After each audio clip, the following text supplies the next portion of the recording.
Get ready. It's time for a well-deserved break, Pittsburgh. From the KDKA TV studios, it's Pittsburgh Today Live.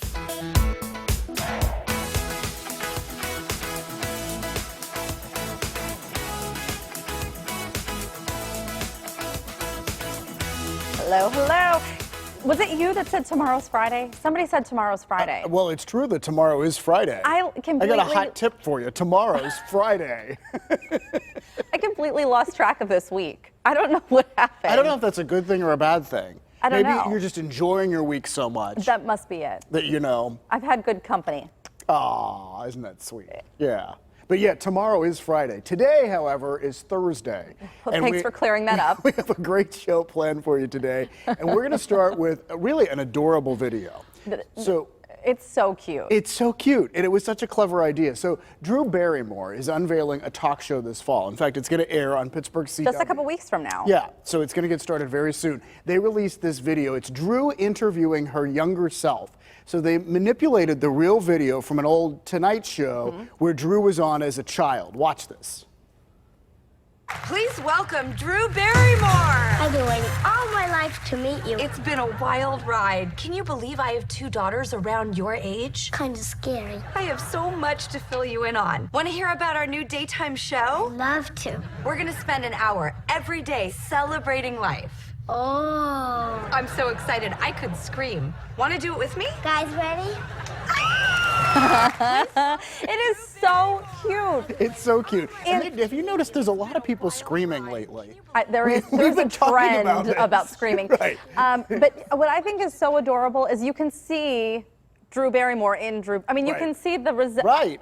And I get it. It is her. I get that. But I'm just saying, Right. as we grow up, we change. Our looks change. But just to see You the can little see the Drew. little Drew, yeah. Yeah. And apparently when they filmed this, so that she wasn't just talking to like space or an empty Right, chair or something, right. one of her daughters sat in. So she was actually talking to one of her daughters. That's fun. Yeah. That is so neat. So the show, by the way, starts September 14th, so just in a couple weeks from now. It's going to air at 3 on Pittsburgh CW. We rebroadcast at 2 every day. Pittsburgh Today Live Right. airs from 2 to 3. So you can just keep the good times rolling. Right. Leave Drew on. We celebrate life too. Isn't Yeah. that what she said she's going to do in the show? Just celebrating life. Yeah, I so- love that Yeah. idea. I like that we're paired with them. I do too. Rebroadcast 2 o'clock in the CW, and then Drew coming up 3 o'clock. So we were all smiles yesterday while we were watching your interview with Julie Chen Moonves ahead of Big Brother's I season like premiere. her. Yeah, well, she's saying kudos to you and let's call your bosses. I know. Let's get you a She raise. was great for my self-esteem. She really was. Yeah, I need to interview her every week. I decided. Let's see if she's available. Let's see. But season 22 premiered last night. Were you able to watch a little bit of it? I saw a very little bit. How about you? I was sleeping. Oh, okay. But maybe I'll catch up today. But it's Yeah, you can catch up. It yeah. is incredible, all of the care that they took into making sure they could put on this season. When you interviewed her, I just could not imagine. So they had them in a hotel room or rental houses They for rented these 2 houses. weeks. Yeah, just to make sure that none of the contestants were going to bring the coronavirus into the house. And then she was saying they're actually, this was the original quarantine is what she was sort of saying, because once they're in there, I mean, they have all these mounted cameras, but crew So there's no members don't contact go with in anybody. there. No. Yeah. So anyhow, they're off and running, and it started last night. And we want to tell you because one of the contestants is a local guy. From my alma mater. Yes, that's right, from Shaler. Right. So this is an all-star season. Season 22 is all-star. So they're bringing people back who have either won or had played before. And this guy had won before. His name is Ian Terry, and he won Big Brother in 2012. You may remember him because this is file video of him from the first time around. But last night, he had the Oxford shirt and khakis on too, because that's kind of his trademark. It's his look. Mm-hmm. All right, so he won $500,000 the first time around. Could you imagine?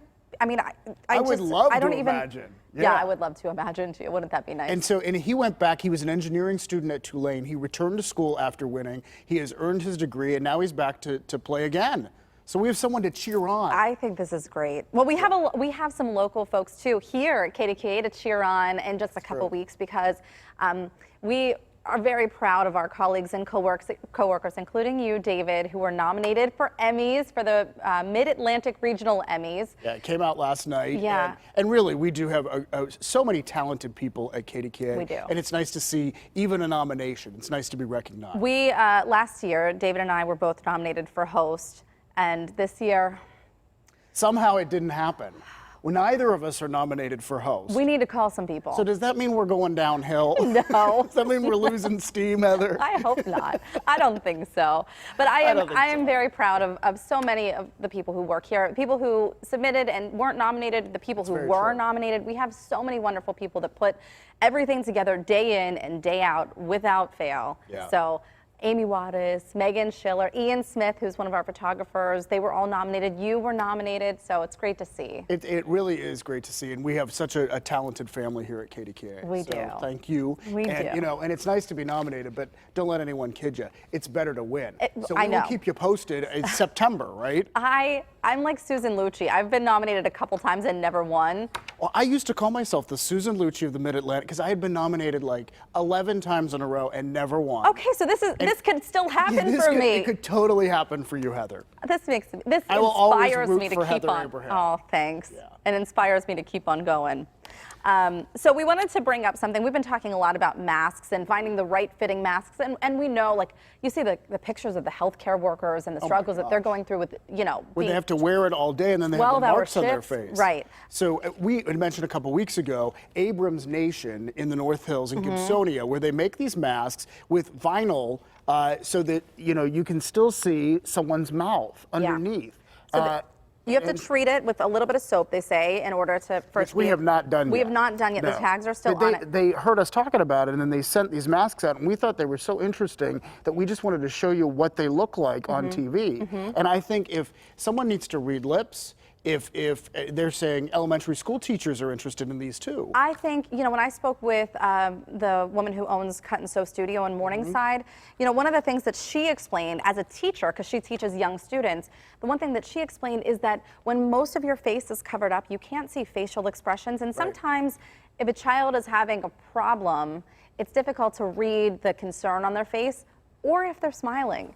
And so this kind of opens that up, right? So you can see more of the expression and what people are going through. Well, I think it's important for the teachers too, Yeah. because I mean, the kids need to see what the teacher is thinking, because you know, especially at a young age like that, you really want to know that you're safe and everything's okay, and you know, and I just think that it's important. So this is a really cool neat idea. I think if we can see the silver lining in things, it's noticing the advancements we've made on some things and the thought that's gone into products like this that can help. And, you know, I think that there's a lot of reinvention of things, which is kind of cool. Yeah, it's hard to reinvent the hug. But I mean, we've been talking about this because people miss hugging. I mean, it really, and it's hard to hug safely. And we've shown you videos of people renting costumes to hug. This was a grandmother hugging through plastic, hugging her grandkids. It just feels good to hug. And now, you know, there's guidance out that if you do have to hug, you wear a mask, and it's someone outside your immediate household, you wear a mask and face away, and then don't take too much time on the approach or the time away. Like sort of move in fast for the hug, do the hug, and then step away fast. But they had this story on CBS Sunday Morning this past weekend where they were talking about there's a chemical reason. Like, we all know hugs feel good, but this expert was saying you release oxytocin, you feel pleasure from the hug, you feel closer to someone else. So there's like a chemical thing going on. And they said if you can't find a way to hug safely, maybe there's an alternative. Maybe make sort of extended eye contact with someone. And I know. Are you feeling any oxytocin? No, I'm feeling uncomfortable. That's what I'm feeling. No, speaking of uncomfortable, I guess if we're looking for silver linings, the long huggers, you know, the ones that don't let go, I guess that's gone. So, you know. Well, that's true too. I mean, I'm not sure the duration of the hug, but the move in and the out need to be fast. Yeah. That's what I learned from the CBS Sunday Morning piece. So It was educational. interesting. It is educational. It's like going to school with Jane Pauley. I think that this was really interesting too. This New York Times article that came out that said, you know, people are spending so much money. I mean, cost of living is expensive in general, but there are places that are more affordable. So let's say you're living in New York City. When we left New York City 10 years ago, our rent was $1,200 a month for a 1-bedroom apartment. And we were living at the very bottom of Brooklyn, not in like a hot neighborhood. Right. Like we were a 45-minute train ride into Manhattan if we wanted to go.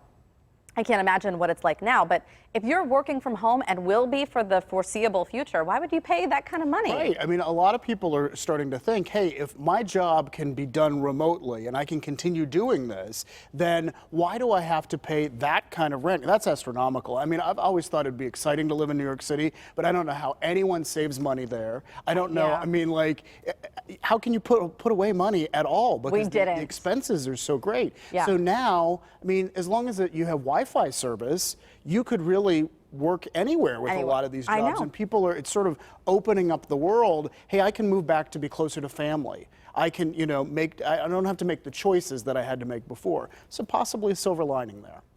That's what we're all about. See, Drew Barrymore, we do it too. We're celebrating the good in life. Yeah. Looking for the optimistic things, glass half full. That's what we do. You have to do. That's what we do. Yeah. Hey, David mentioned this. He reminded us all that because it's not Friday, it's Thursday today, but tomorrow is Friday if we can go back. Brilliance. Okay. And because it's Friday tomorrow, that means it's our Friday free-for-all. Yeah, so send us your questions. Post them to the Pittsburgh Today Live Facebook page. We will answer as many of them as we can. And look, we're all ready. I love that we're all ready. Like, we have our laptops open. We're not 6 feet apart. There are 7 days in the week. Do you know this song? No idea what. So what comes after Friday? Saturday. There we go. All right, people. You heard it here. Just go through the days Now we're of the just week. listing the days of the week. In case you're lost, it's Thursday, Friday, Saturday. We'll have more later.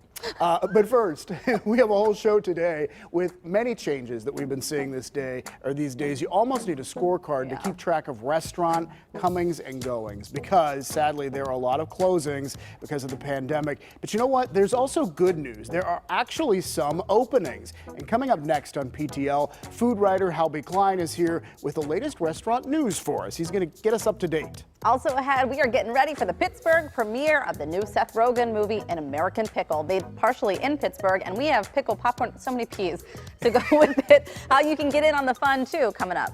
You did really well with that. And the stepping on the scale is so old school when you can use new technology to track your weight loss progress. Mikey Hood gives it a try to see how it works. Stay with us for all that and so much more when PTL continues on this Thursday, August 6, 2020. We are so glad you're with us.